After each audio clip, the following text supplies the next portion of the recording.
drink water எங்க போனாலும் English தான் பாத்து நானும் அந்த மேம் கூப்பிட்டாங்க செல்வின் கம் கேனாங்க நான் அஞ்சா படிக்கும்போது தவக்க மாட்டேன் சரி சொல்லுங்க வாங்க குருவுக்கு மேம் இடுப்புல வச்சாங்க மேம் சொல்லக்கூடாது மிஸ்ன்னு சொல்லணும் இடுப்புல வச்சுக்கிட்டாங்க எனக்கு அடுத்தபடி ஓங்கி கட்டி பிடிச்சிட்டியா எனக்கு இடுப்பு வாசமா இருக்கும்ல கட்டி பிடிச்சு வாங்கிட்டு செல்வின் ஒரே ஒரு क्वेश्चन நாங்க வாட் ஆர் யூ மிஸ் அப்படினே 1 இருந்து 100 வரை இங்கிலீஷ்ல சொல்லுங்க 100 வரைக்கும் 1 இருந்து 100 வரை இங்கிலீஷ் வரைக்கும் 100 வரை 1 இருந்து 100 வரை இங்கிலீஷ்ல 100 நானே கையை ஒளி சொல்லிட்டேன் 1 2 3 4 5 6 உருன்னு சொல்லிட்டேன் 100 சொல்லிட்டேன் கதைய கலத்தா அந்த சொல்ல மத்தன போ கூட வரேன் 19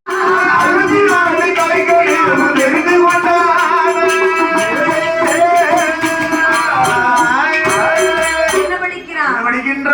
வேதம் 6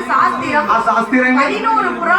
புராணங்கள் 28 இதிகாசம் அடேங்கப்பா 28 இதிகாசங்களை 64 கலைக்கியானம் ஆமாம்மா 96 தத்துவம் 96 தத்துவங்கள் 108 ஆகமங்கள் ஏப்பா 108 ஆகமங்களை படிக்கிறானா அத்தனையும் நான் படித்தான் அறிவுடைய வல்லரக்கே 10 வயதுக்குள்ள பலகளையும் படிச்சான் அவனுக்கு தெரியாத பாடங்களும் கிடையாது படிப்புகளும் தெரியாது